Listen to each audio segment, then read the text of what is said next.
Hi, my name is Pat O'Connor, and today I'm presenting the fifth in the series of NMLS mortgage exam tutorials and practice questions. I follow the exam content outline, which the NMLS publishes on their website. I do have a link to that in the video description. I also have practice questions and answers at the end of the video. There will be a link. When you click on that, it will download to your download file. So nothing's going to pop up on the screen. It'll just go to your download file. The link is case sensitive, so just be ready to write down the short URL for the site. If you prefer to have your material written in book form, I do publish a book on Amazon, a study guide that's well received, has right now over 800 reviews and a 4.5 to 4.6 rating. So the link is up here.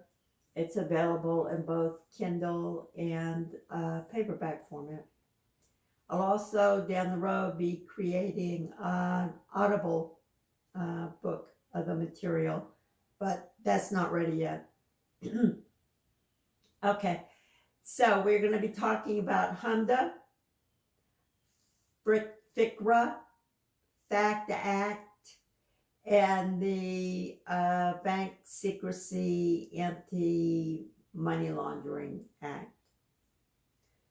I don't want to talk for an hour, and I can't summarize it in the space that they give me on video on the YouTube if I do anymore.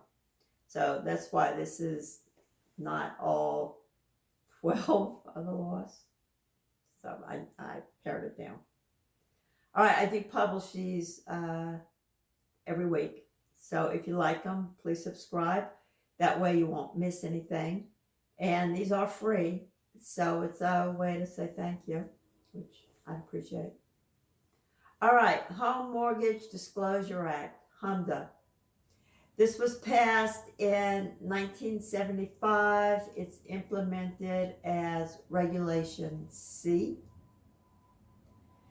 It's to help watchdogs track for patterns of possible discrimination. So what this is that lending companies have to create what's called a loan application register, LAR, and they have to collect the following documentation on every loan.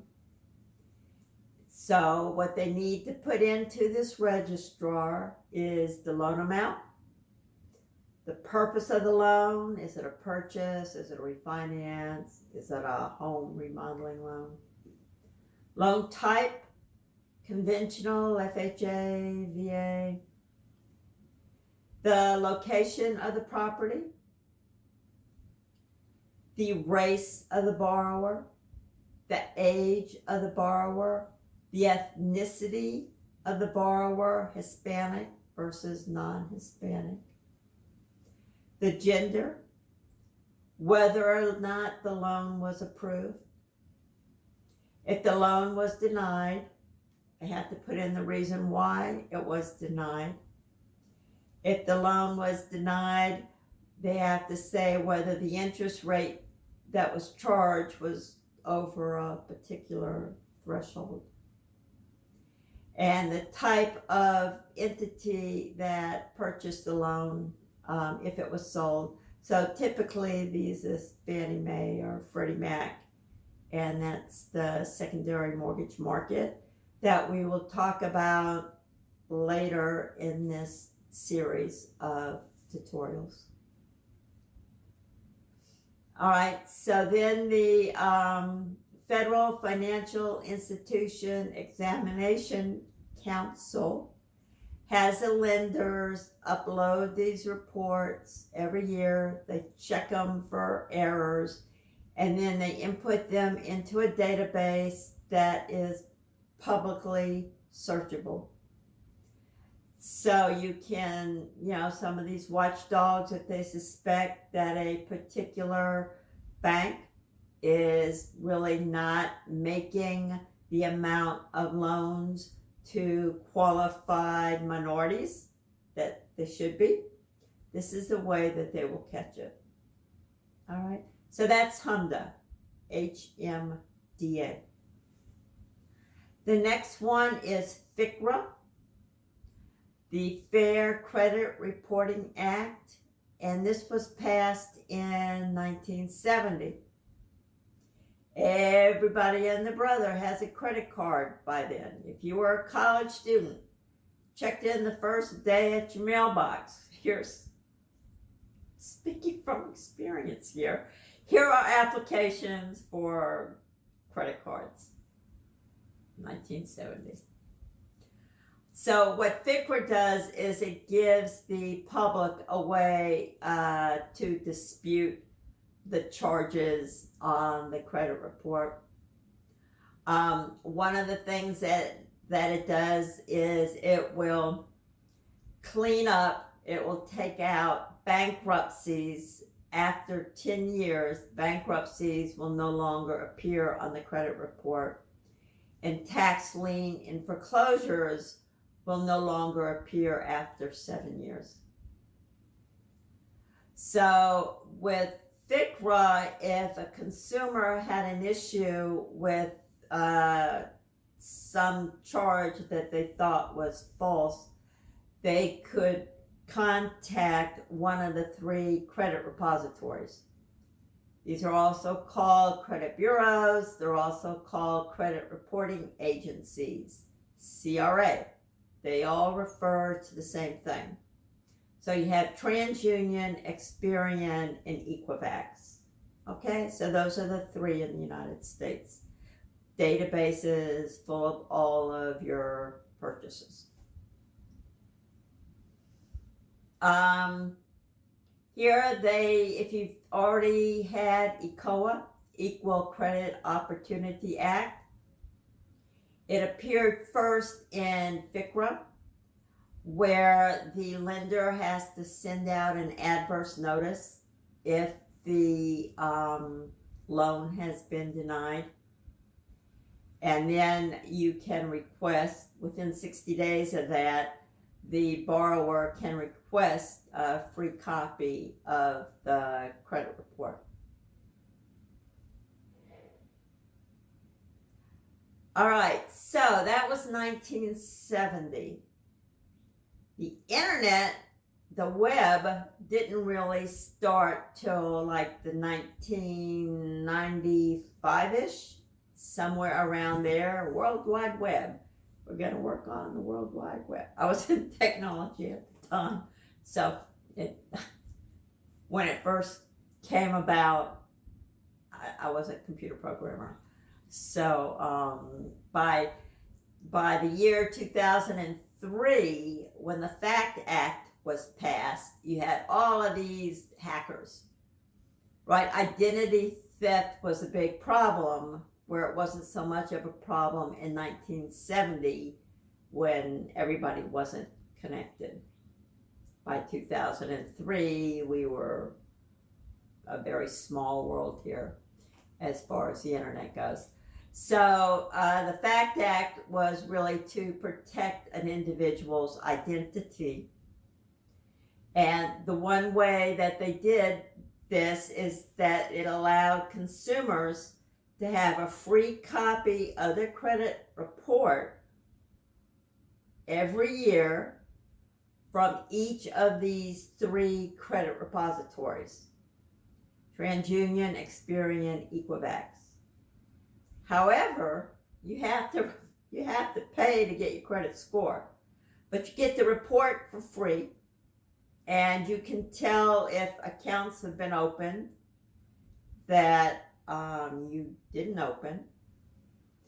A lot of credit cards now have free identity theft protection, and they will notify you if an account was opened.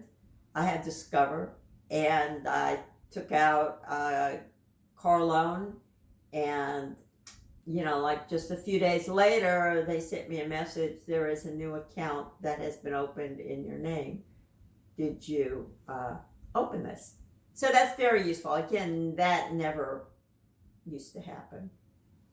Okay, so if you feel that you have been a victim of identity theft, then you can call one of these 3 bureaus or send them a mail and say that you would like to have a fraud alert put into your account.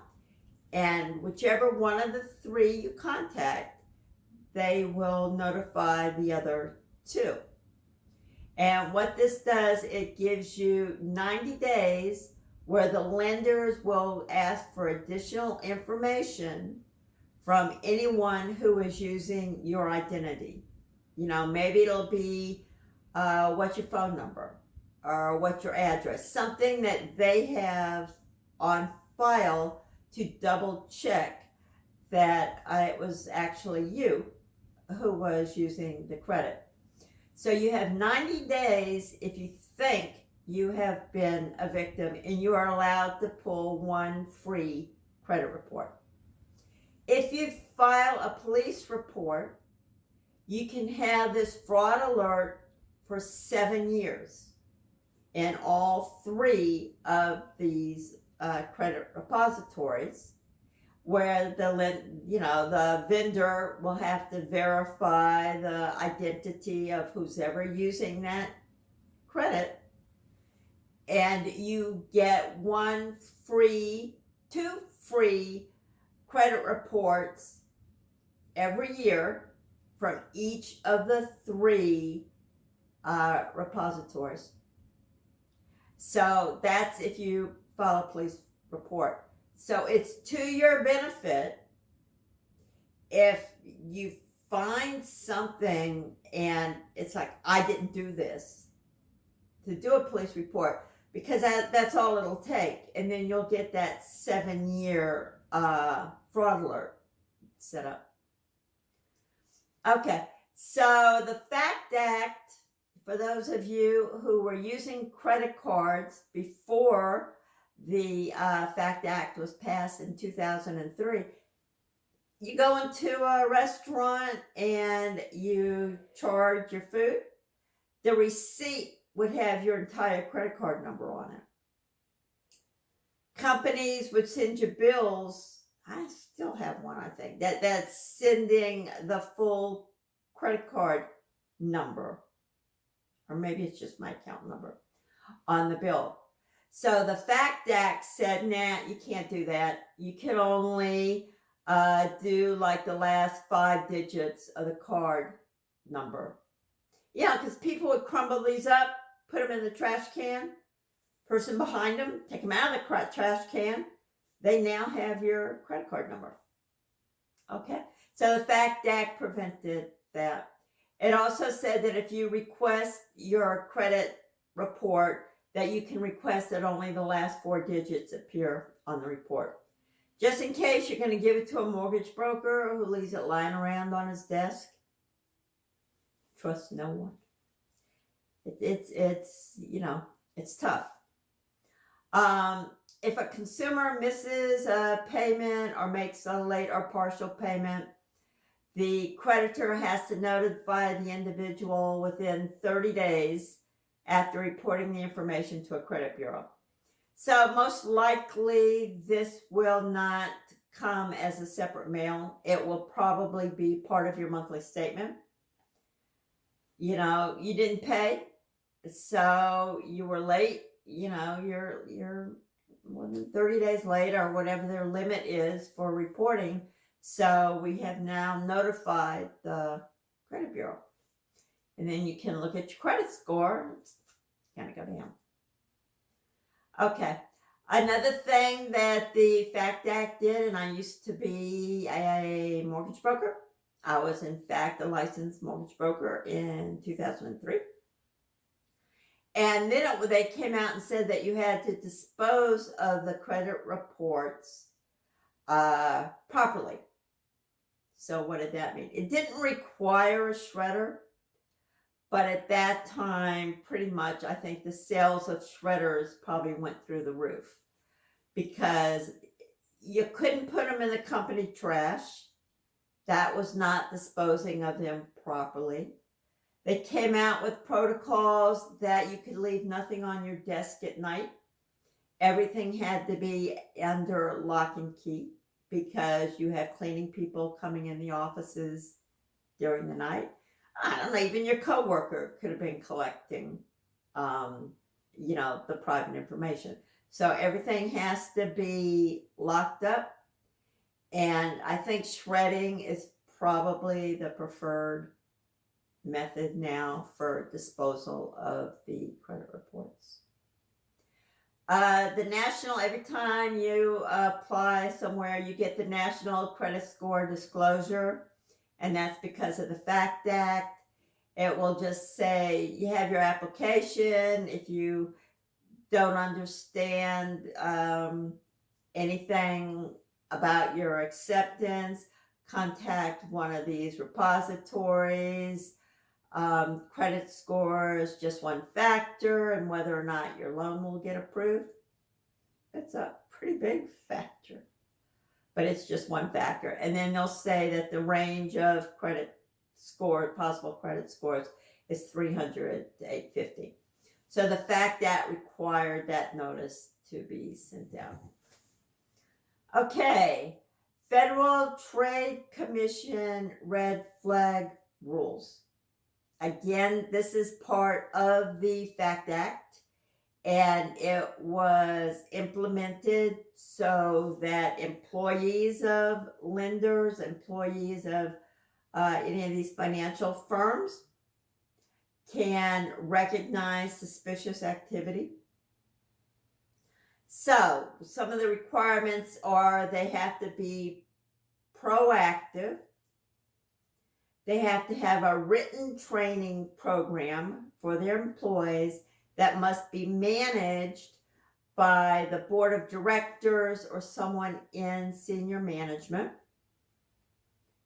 And I'll read in a minute the warnings that they're going to be looking out for, but it's going to be what they're trained on. The law applies to companies that manage transactional accounts for credit cards, mortgages, car loans, checkings and savings accounts, cell phones, utilities, right? You're writing a check or you're swiping something. Those are transactions. They're two-sided deals. Okay. So what do these employees have to be on the lookout for if someone comes in and wants to open a new account, essentially? Warnings from a consumer reporting agency. Maybe there have been discrepancies in addresses, names, like sometimes my legal name's Mary Patricia. Sometimes I just go by Patricia. Sometimes you'll see Patricia Mary. So there's a variety of also known as. So that may be one warning sign here. Suspicious document. Do they look forged? Does the information that they're presenting on their application not match the information that's in their credit history? Like maybe the address changed. Okay, well, does it now match the address on the driver's license? Or is that a totally different address? Again, just, warning signs. Suspicious personal identifying information. Social Security doesn't match what's in the file. Phone number, addresses. It doesn't match what information you already have on them. Suspicious use of an account. Maybe they reactivated an account that had been dormant for a long time. Maybe the pattern of use has changed. All of a sudden, this person's traveling the world for 20 years and never went squat. But, there's also reasonable explanations for that. They finally retired and they can travel. No initial payment. They get a mortgage, they get something, they get the funds, and then they don't pay it back. So they never make the first payment. Reputable source notice of possible identity theft associated with account. Either the police or an existing customer had notified the lender that this account might have been the victim of identity theft.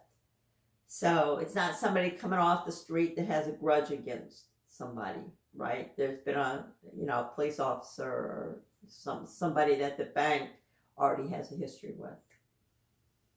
Okay, so those are the red flag rules. All right, so there's 5 of them. Okay, so the last thing I'm going to talk about is the Bank Secrecy Act, Anti-Money Laundering Act.